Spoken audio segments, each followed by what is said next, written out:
Muito bem, pessoal. A partir de agora estamos ao vivo para todo o Brasil, especialmente para vocês da turma de Física Contemporânea. Eu sou o professor Luciano Adley e hoje vamos dar sequência à nossa construção dos conceitos fundamentais de álgebra linear, que vão nos dar suporte para tratarmos as questões da mecânica quântica, na versão, como já apresentamos para vocês, do Dirac e depois complementada do ponto de vista matemático pelo von Neumann.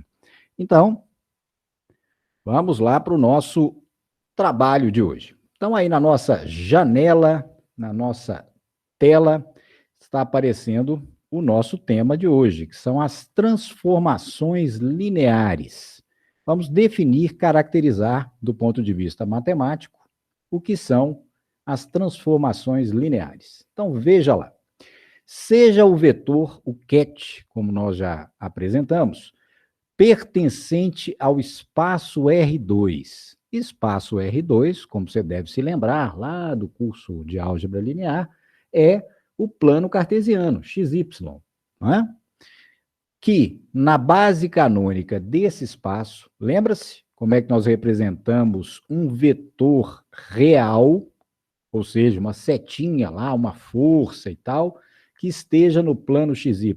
Nós usamos os unitários I e J. E nós podemos representá-los como 1, 0, I, e o J como 0, 1. Então, eles são uma base para se representar qualquer vetor real que esteja no plano cartesiano.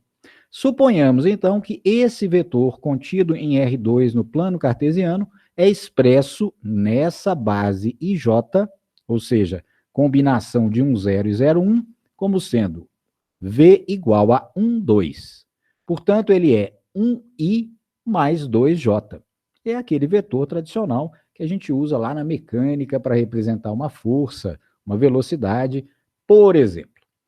Consideremos agora o vetor u também, ou melhor, consideremos agora o vetor u pertencente a R3, um vetor do espaço tridimensional. Ele agora terá, normalmente, 3 componentes. Teríamos, então, unitários I, J e K, como você se lembra.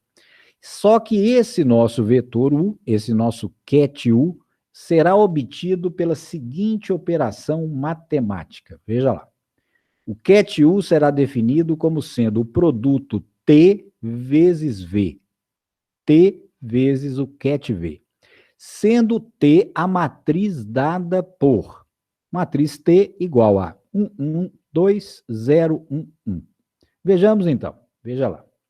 Vamos fazer a operação proposta. Vamos obter o vetor, o ket U, que é obtido dessa maneira, multiplicando-se a matriz T pelo vetor V que foi dado.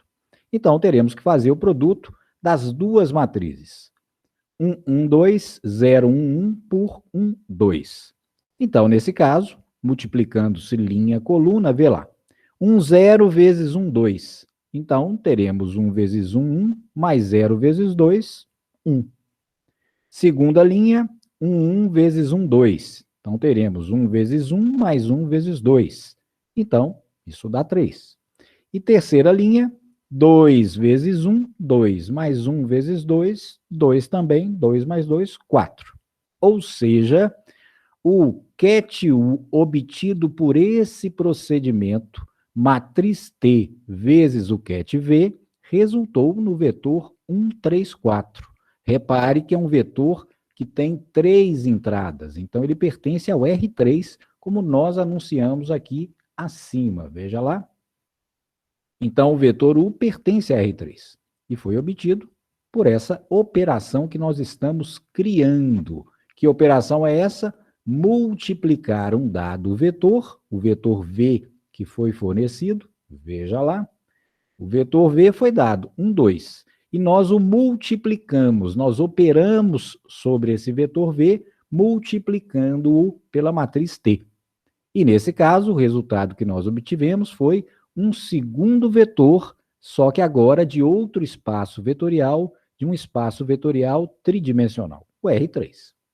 Como você pode facilmente verificar, se você tiver um plotador de vetores, esses vetores U e V, que foram relacionados pela operação que nós acabamos de fazer, veja lá, pode ser representado no espaço como se mostra nessa imagem. Então, na imagem, nós temos os dois cats que nós utilizamos na operação que estamos construindo. O primeiro cat, veja aqui, cat V, ele está no plano XY, como a gente tinha proposto. E o segundo cat, que foi obtido através da multiplicação de uma matriz por esse primeiro, resultou no cat U, que está em R3. Repare que ele não está mais no plano XY, é um vetor do espaço tridimensional, que tem aquelas entradas 1, 3 e 4 que nós acabamos de calcular. Portanto, veja, é possível transformar-se um vetor de um espaço vetorial, no caso, o vetor V, que está no espaço vetorial R2, no plano XY, pode-se transformá-lo através da multiplicação por uma matriz conveniente, num outro vetor que pertence a um outro espaço vetorial, no caso U, que está no espaço R3. Pois bem, esse tipo de procedimento, em que nós transformamos um vetor de um dado espaço vetorial em outro vetor de outro espaço vetorial, recebe o nome que matematicamente, em termos de álgebra linear, se chama transformação linear. Portanto, a operação que nós acabamos de fazer foi uma transformação linear do espaço R2, onde estava o cat V, no espaço R3, onde nós geramos, nós produzimos o cat U. E isso se fez por meio daquela matriz T que nós apresentamos. Assim, podemos generalizar a ideia, o conceito do que vem a ser uma transformação linear. Veja lá. Assim, genericamente, pode-se definir que T é uma transformação de um espaço vetorial E no espaço vetorial W, denotando-se por T de E em W, se, através de T, cada vetor V pertencente a E é transformado em um vetor U pertencente a W. Exatamente o que nós fizemos. Nós, através de T, representado matricialmente, aquela matriz que nós introduzimos, através de T, nós convertemos o vetor V que estava em R2, nós o transformamos em um novo vetor U que estava em R3, ou seja, em outro espaço vetorial. Nesse caso, disse ainda que o vetor U, que foi obtido pela transformação, é chamado de vetor imagem de V por T. Então, nesse tipo de conceitualização, nós temos o processo de conversão, de transformação de um vetor de um dado espaço vetorial, seria o domínio da transformação, em outro, no qual os elementos serão chamados de elementos imagem. Então, é uma terminologia da álgebra linear. Agora vamos utilizar essa definição geral para caracterizar outra muito particular e é aquela que nos interessará. Nós vamos lidar lá no contexto da mecânica quântica com operadores lineares. Eles são um caso particular de transformação linear que nós acabamos de conceituar. Então veja lá, vamos caracterizar então o que vem a ser um operador linear. Seja V, assim como nós fizemos antes, pertencente a R2, e tal que, na base canônica desse espaço, na base IJ, que eu já comentei, temos cat V igual a raiz de 3, 1. Então, ele seria, se você quisesse explicitar a expressão dele, raiz de 3i mais 1j. Consideremos agora o vetor U pertencente também a R2, veja, o qual é obtido pela operação seguinte. Veja que eu vou seguir o mesmo processo de antes, com uma diferença apenas e muito importante. Qual é a diferença? O nosso segundo vetor, o vetor U, estará também em R2, assim como o primeiro. E nós vamos obtê-lo também utilizando para isso uma matriz conveniente. Vamos obtê-lo multiplicando a matriz T pelo ket V, sendo essa matriz T dada da seguinte maneira, uma matriz 2 por 2, com esses elementos. Cosseno de π sobre 3, menos seno de π sobre 3, seno de π sobre 3 e cosseno de π sobre 3. Naturalmente que aqui nós temos valores reais. Não é? Aqui é raiz de 3 sobre 2, 1,87. Aqui é meio, aliás, né? Aqui é meio, aqui é raiz de 3 sobre 2, 1,87, etc. Veja, nesse caso, então, o nosso vetor U terá a seguinte composição. U é TV, portanto, matriz T definida, o ket V que nós criamos originalmente, raiz de 3, 1. E vamos agora fazer o produto para obtermos o ket U. Então, veja lá, como eu disse, cosseno de π sobre 3, meio. Então, meio vezes raiz de 3, menos seno de π sobre 3 vezes 1. Seno de π sobre 3 é raiz de 3 sobre 2, vezes 1. Seno de π sobre 3, outra vez, raiz de 3 sobre 2, vezes raiz de 3, mais cosseno de π sobre 3, que é meio, vezes 1. Obviamente que aqui, veja, teremos 0 na primeira entrada do vetor. Na segunda será 3 meios mais meio, 4 meios, que é igual a 2. Portanto, o novo ket obtido por meio da transformação do ket V, mediante a matriz T, foi 0,2. Qual a diferença do processo anterior? A diferença é que esse ket, como eu disse há pouco, também pertence ao R2, ao mesmo espaço vetorial em que vive o ket V. Vamos representá-los geometricamente, já que eles são reais. Como você pode verificar facilmente, se tivermos um plotador, esse aí dá para fazer inclusive na mão, manualmente, os vetores assim relacionados podem ser representados no plano cartesiano, como se vê na seguinte imagem. Veja lá, o ket V original é esse. Ele era raiz de 3 e 1. O novo ket obtido, ket U, por meio da matriz T, da transformação linear T, foi 0, 2 e 0. 0, 2. 0, 2 nessa ordem. Portanto, 0i, 2j. Portanto, ele está sobre o eixo y, como mostra aqui o diagrama. Então, veja, nesse caso, duas coisas especiais aconteceram. Primeira, a transformação levou o primeiro vetor de R2 num segundo vetor também vivendo, morando, pertencente a R2. E segundo, se você olhar com muita atenção, aí é um detalhe particular da matriz que nós usamos, do tipo de transformação que nós estamos fazendo. Na verdade, um segundo aspecto bem específico aqui é que nós produzimos uma rotação desse vetor V. Se você pegar aqui direitinho a medida de V, você verá que ele foi simplesmente girado até chegar em Y, até chegar sobre o eixo Y. Por isso, essa matriz que nós usamos pode ser chamada de matriz rotação. Ela produziu a rotação do nosso ket V em torno do eixo Z, que está aqui apontando para fora do plano, e, nesse caso, levou o vetor V a se tornar o vetor U. Portanto, é um caso particular de transformação linear.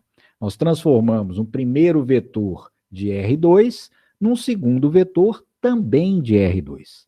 Por isso, esse tipo de transformação será definida com um nome especial, que é o que nos interessa.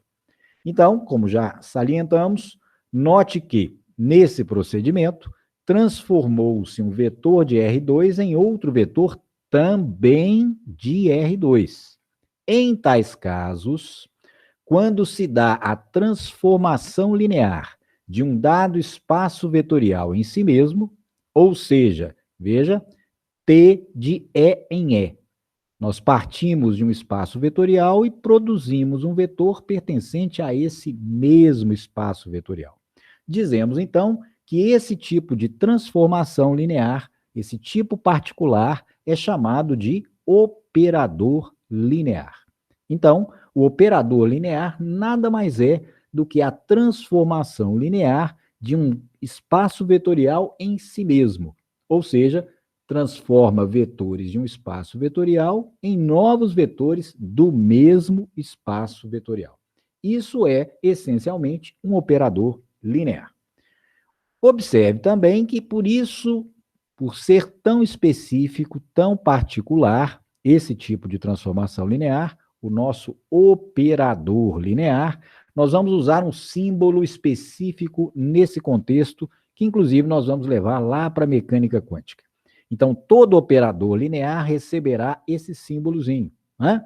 O nosso chapéu característico, tá? Então, essa ênfase em forma de circunflexo ou de chapéu, se você preferir, veja, é o que nós utilizamos para caracterizar um operador linear. Note lá, voltando aqui no começo, vejamos lá, tem que voltar mais. Observe que na primeira transformação eu não utilizei essa notação especial, exatamente porque ela era uma transformação linear genérica, do R2, por exemplo, no R3. Não é, nesse caso, então, um operador linear. Quando tratarmos, e daqui para frente nós vamos utilizar apenas operadores lineares nas aplicações da mecânica quântica, nós vamos denotá-los sempre com um chapeuzinho ou com esse acento diferencial que denota operador linear. Muito bem? Então, essa é a notação que nós vamos empregar. Duas propriedades fundamentais que nós temos que associar aos operadores lineares. Além dessa característica de serem uma transformação linear de um espaço vetorial em si mesmo, nós temos duas propriedades que nos permitem operar com eles. Veja lá. Como consequências das propriedades operatórias típicas de um espaço vetorial, que nós vimos na primeira aula, aquele quadro com duas operações características de um espaço vetorial e 8 axiomas. Consequência natural daqueles axiomas e propriedades, nós temos duas propriedades operatórias específicas do operador linear. Propriedade P1, veja lá. Operador T atuando sobre uma soma de dois vetores ou mais, T de UV, ou T de U mais V, é igual a T de U mais T de V. Aqui é T de V, leia-se T de V. Portanto, o nosso operador tem uma característica de distributividade em relação à adição de dois vetores. Então, nós lemos T de U mais V é igual a T de U mais T de V. Essa é uma importante propriedade que vai nos permitir operar confortavelmente com os operadores. Segunda propriedade, T de K vezes V, sendo K um escalar, um número real ou complexo, é igual a KT de V. Ou então, se pode ler, T do ket KV é igual a QT do ket V. Sendo K, sempre lembrando, um escalar, um número real ou complexo. Com base nessas duas propriedadezinhas operatórias, é que nós vamos desenvolver o formalismo de aplicação dos operadores lineares. Vamos exemplificar. Veja lá. Seja T um operador representado pela seguinte matriz. T igual a 1 menos I e 0. Consideremos dois kets, ket U, 2I1 e ket V, I3. Vamos fazer algebricamente a prova daquela primeira propriedade.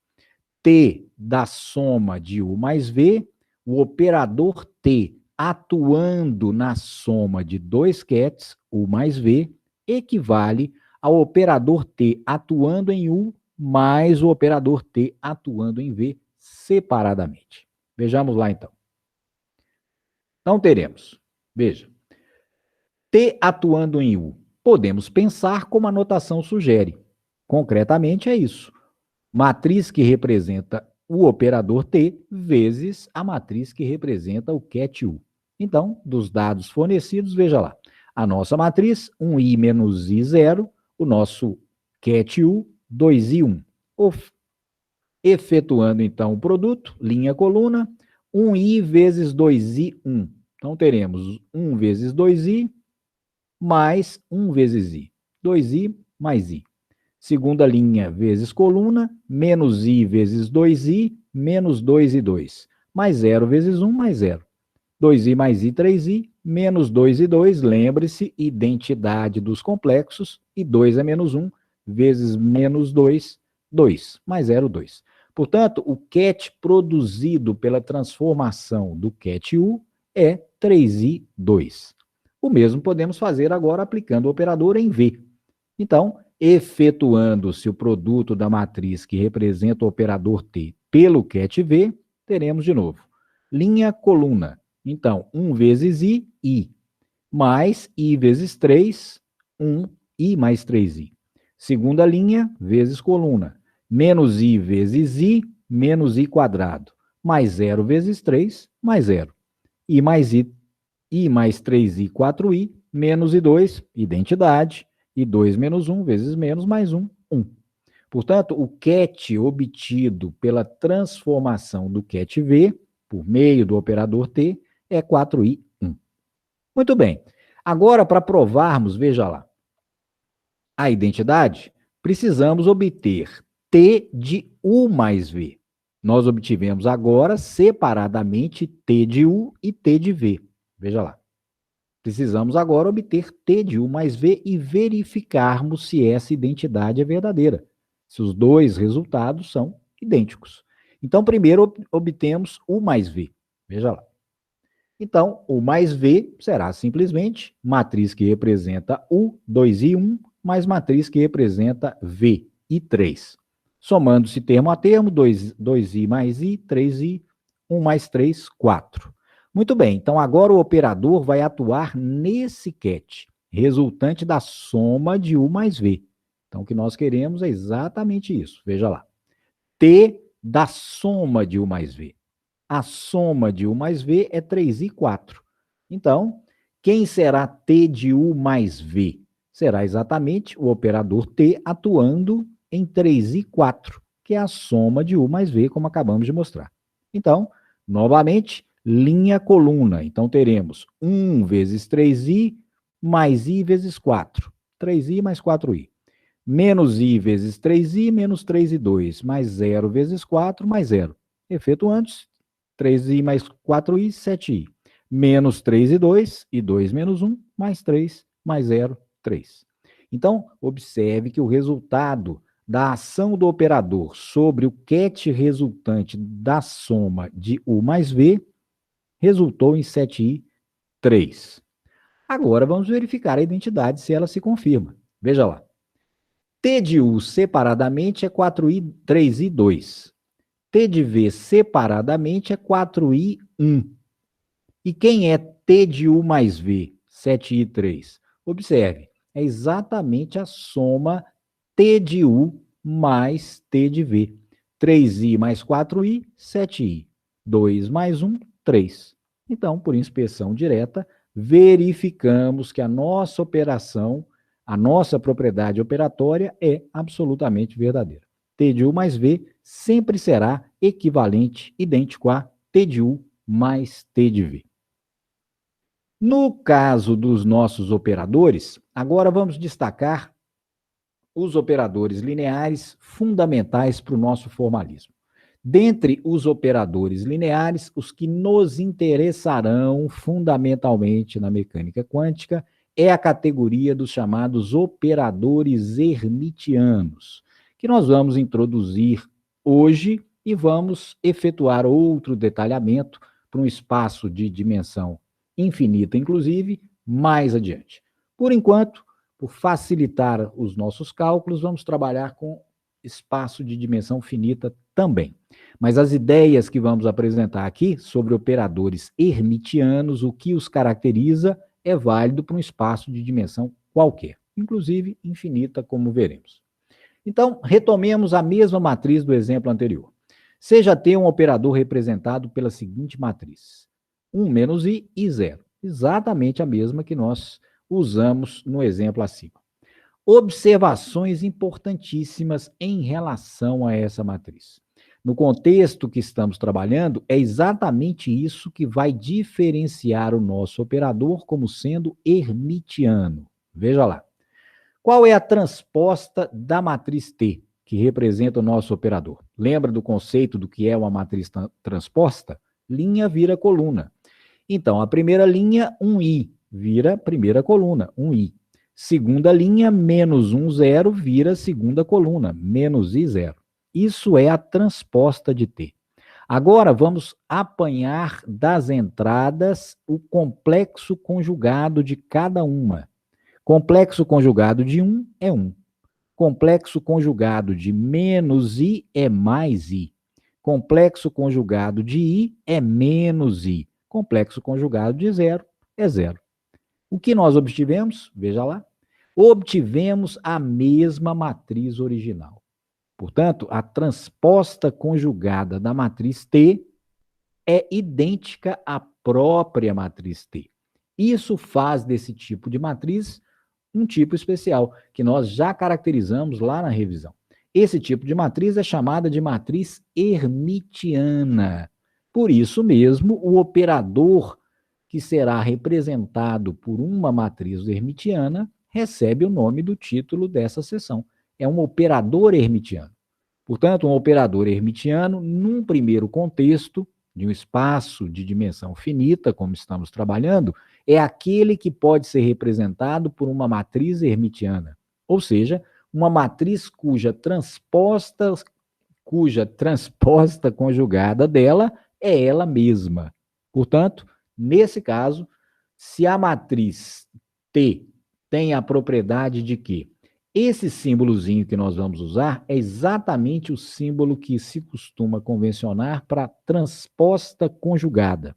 Esse símbolozinho parece uma adaga. Em inglês seria dagger. Adaga. Exatamente para caracterizar T de transposta e a parte central como sendo o asterisco de todo número complexo conjugado. Então, esse símbolozinho da adaga é característico de que? Matriz transposta conjugada. Portanto, se a transposta conjugada de T for igual à própria matriz T, isso significa que essa matriz é, como eu disse, hermitiana.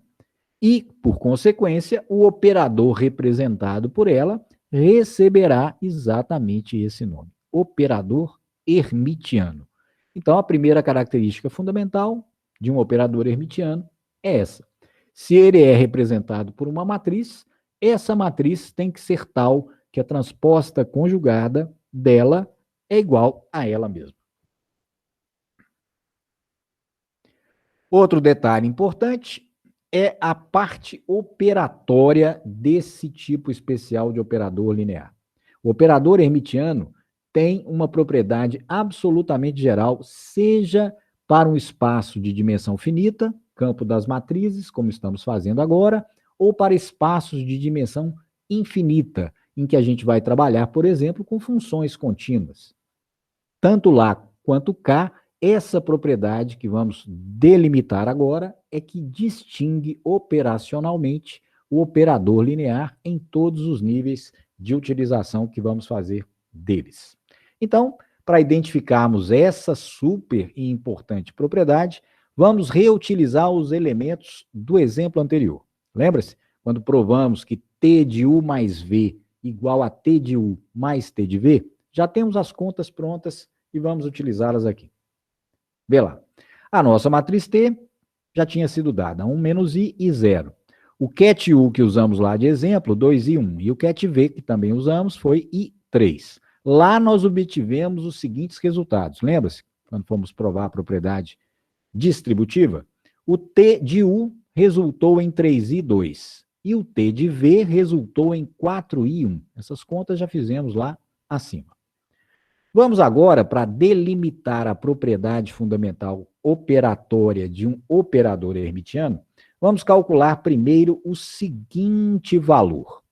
Veja aqui, como lemos, isso é um braquete. Veja a simbologia. Bra à esquerda e um ket à direita.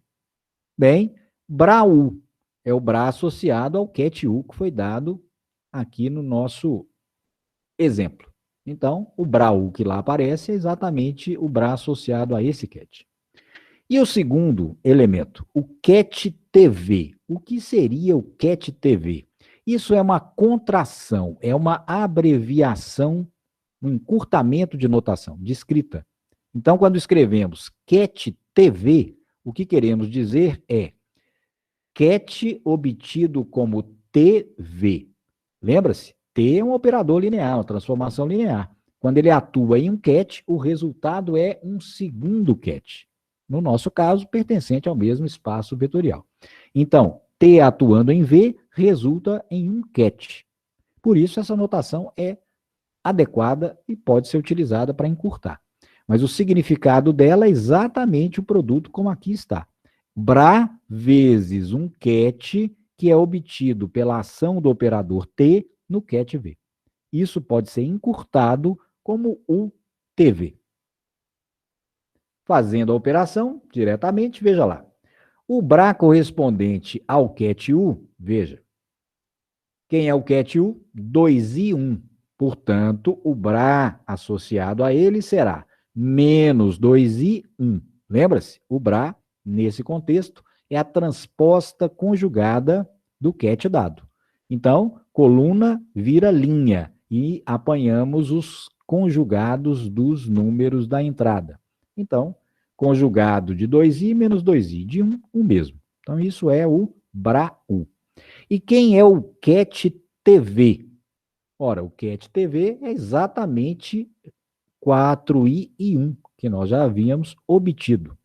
Então, fazendo a operação, menos 2i 1, que é o BRA-U, vezes o CAT TV, ou T de V, que é 4i 1, teremos simplesmente linha vezes coluna.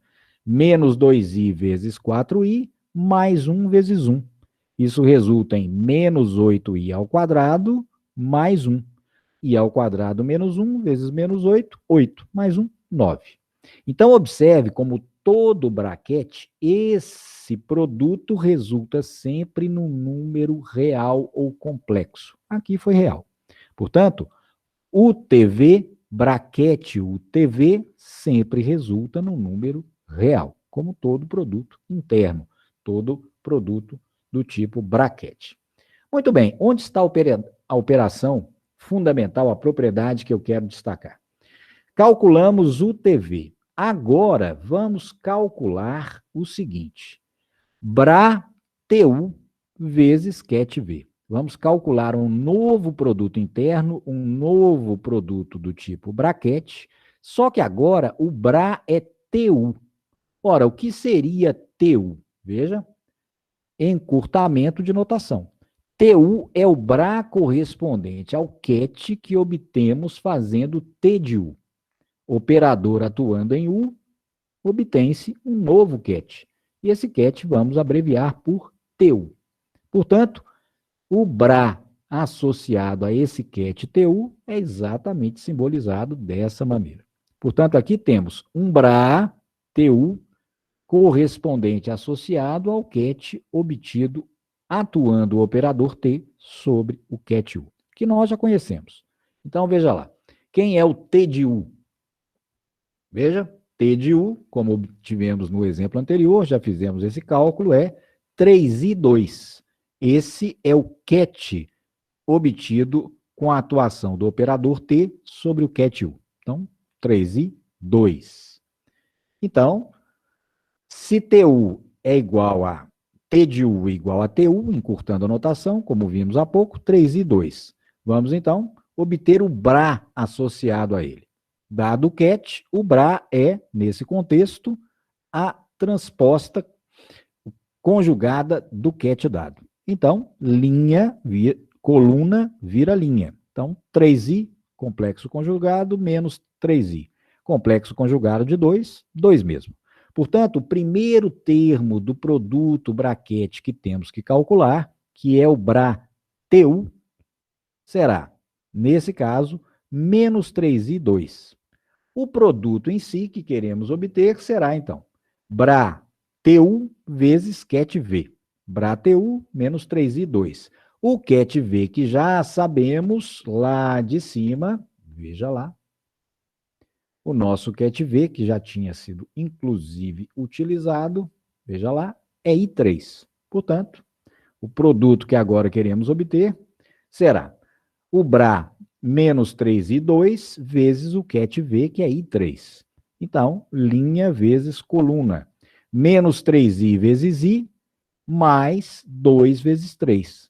Resulta em menos 3i ao quadrado, mais 3 vezes 2, 6. I ao quadrado menos 1 vezes menos 3, 3 mais 6, 9.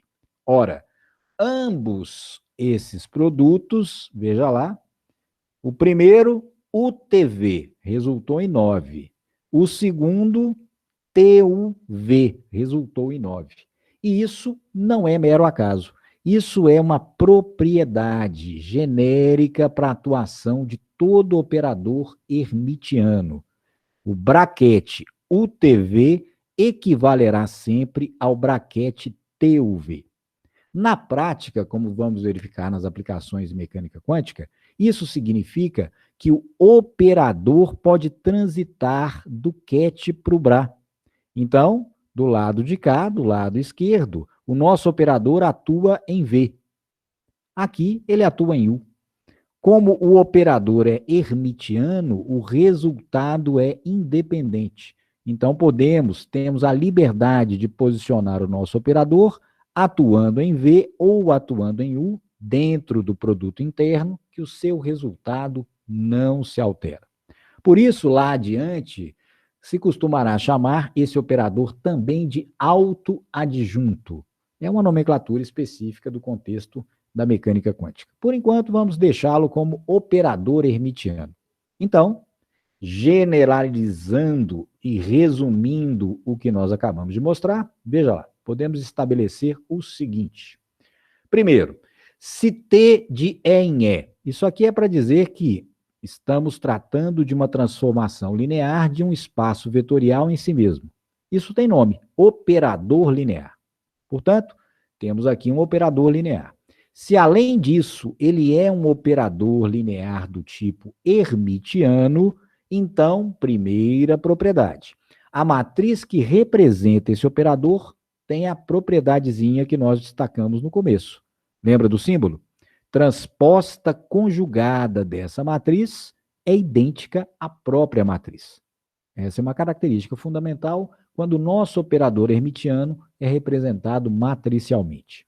E a segunda e mais importante, porque vale em todos os contextos, não só no espaço de dimensão finita, quando temos kets representados por matrizes, para todo o IV pertencentes a um espaço vetorial E, veremos que esse espaço pode ser um espaço de funções também. Essa propriedadezinha que acabamos de exemplificar também será válida no contexto. O produto braquete UTV não se altera se mudarmos a posição do operador do ket para o Bra. Será sempre idêntico ao produto braquete TUV. Essas duas propriedades, no contexto em que estamos trabalhando, são vitais para usarmos adequadamente no contexto físico da mecânica quântica, esses operadores. Então, propriedadezinha absolutamente importante. Então, para todo UIV, o produto UTV sempre equivale ao produto TUV. Produto interno, produto braquete. Muito bem, para finalizarmos as nossas definições de hoje, falta um aspecto, que é exatamente caracterizar a matriz de um operador desse tipo numa dada base ortonormal, que é aquela que nós utilizamos de preferência. Como escrever a matriz do operador? Lembra-se, inicialmente eu forneci a matriz do operador. Agora queremos criar uma maneira de construirmos essa matriz que representa o operador linear. Então, veja lá. Em certas situações, como veremos no contexto da mecânica quântica, dado um operador expresso na base canônica desse espaço vetorial, base canônica é aquela base fundamental, como IJ, IJK nos espaços reais. Em que ele atua, coloca-se a questão seguinte: como se pode expressar ou representar esse operador numa outra base distinta da canônica? Em outras palavras, como podemos representar o operador na base que desejarmos? Então, vamos construir essa ideia. Seja então o operador T de E em E e B uma base, por enquanto, uma base no espaço de dimensão finita. Então, tem N vetores na base, E1 até En. E essa base, como nossa predileção, é uma base ortonormal. Nesse caso, demonstra-se, e isso eu vou deixar como exercício para a próxima atividade, que a matriz que representa esse operador, na base que nós estamos especificando, a base dos quets E1 até N, será obtida da seguinte maneira. Então, operador T, representado por uma matriz, TMN são os elementos da matriz, onde cada elemento da matriz é dado por esse produto braquete, semelhante ao que nós fizemos acima. Então, veja, Bra é M vezes um ket, que é obtido pela ação do operador T no ket é N. Inclusive, aqui poderíamos omitir essa segunda barra, como nós vimos. Poderíamos escrever diretamente M vezes o ket TN, se quisermos encurtar a notação. Vou deixar aqui explicitamente para ficar caracterizado que isso é o elemento MN da matriz que representará o operador. Explicitamente, isso resulta no seguinte esquema. Veja lá. O nosso operador T será uma matriz. E os elementos de entrada da matriz, veja lá, elemento 1, 1. Como é que ele é obtido? Fazendo-se o braquete. E1 vezes T E1. Isso aqui, como resultado de todo produto interno, todo produto braquete, é um número real ou complexo, conforme o caso. E assim será obtido. Segundo elemento, elemento 1, 2. Primeira linha, segunda coluna. E1, T, E2. Até o enésimo. E o mesmo fazemos para as linhas seguintes. Veja lá. Esse elemento é o elemento da segunda linha e da primeira coluna. É o elemento 2, 1. Então, é E2 vezes T vezes E1. E assim até o último elemento da matriz, que será o elemento ENTN. Portanto, teremos uma matriz quadrada de ordem N, conforme a dimensão do nosso espaço vetorial. Exemplificando, veja lá. Considere que conheçamos o operador T, representado matricialmente numa certa base, dessa forma. Então, matriz que representa originalmente o nosso operador T é 4, 2i menos 2i, 1. Primeiro detalhe, esse operador é hermitiano? Isso será fundamental para a nossa jornada adiante. Somente trabalharemos com operadores hermitianos. Então, primeira coisa é testar. Como testamos? Lembrará a característica número 1? A transposta conjugada dessa matriz tem que ser igual a ela mesma. Então, primeira linha, 4 menos 2i. Viraria a primeira coluna, 4 menos 2i. E a outra viraria segunda coluna, 2i, 1. Se você fizer o complexo conjugado, obviamente só trocaremos o sinal desses dois e resultará a mesma matriz T. Portanto, esse também é um operador hermitiano. Assim sendo, obtém a expressão desse operador na base B, contida, obviamente, no mesmo espaço vetorial, sendo B dada dessa maneira. Então, é um espaço vetorial de duas dimensões. Temos apenas dois vetores linearmente independentes na sua base. O E1, 1 sobre raiz de 2, 1i, e o E2, 1 sobre raiz de 2, 1 menos i. Esses vetores já estão normalizados, está tudo certinho aqui. Inclusive, na atividade, você viu como verificar se eles são ou não base ortonormal. Fazer o testezinho lá com delta de Kronecker, não é? E1 vezes E1, braquete, tem que resultar em 1. E1 vezes E2, o produto interno, tem que resultar em 0, como a gente já mostrou. Muito bem. O que eu quero, então, é encontrar a nova matriz que representará o operador T nessa base dada. E vamos utilizar para isso exatamente esse esquema que nós já construímos. Então, aqui tem como obter cada elemento, fazendo simplesmente o produto do elemento de base, o E correspondente, vezes T, vezes E, que posiciona o elemento. Nossa matriz terá 4 elementos. Portanto, vejamos lá. Essa matriz terá 4 elementos, onde obteremos cada um deles fazendo o braquete na forma já apresentada. Então, começando do elemento que está na primeira linha, primeira coluna, primeira entrada da matriz, T11. Então, é muito genérica a expressão. E1, T é 1. Simplesmente aqui repetimos os índices do elemento da matriz que você está querendo obter. Então, será Bra correspondente ao ket E1. Veja lá, o ket E1 é 1 sobre raiz de 2, 1i. Quem será o Bra correspondente? 1 sobre raiz de 2, 1 menos i. Vezes o operador, veja lá, o ket que obtemos com o operador que é t. Copia-se o operador t, na verdade a matriz que o representa, e em seguida vezes o ket E1. Você repete o ket E1, que é 1 sobre raiz de 2, 1i. Efetuando-se esse cálculo, encontra-se 9 meios. Da mesma maneira, faremos o elemento que está na primeira linha, segunda coluna, é a segunda entrada da matriz. Veja lá, basta repetir os índices. E1, E2, olha lá. Então, novamente o Bra é 1, é o mesmo, 1 sobre raiz de 2, 1 menos i, operador t, repetimos a matriz, agora usa-se o ket E2, e o ket E2 é 1 sobre raiz de 2, 1 menos i. Efetuando-se esse produtinho matricial, encontra-se o número real 3 meios. E o mesmo para os últimos dois elementos da matriz. Nesse caso, o elemento 2, 1 será E2, E1. E o resultado, 3 meios.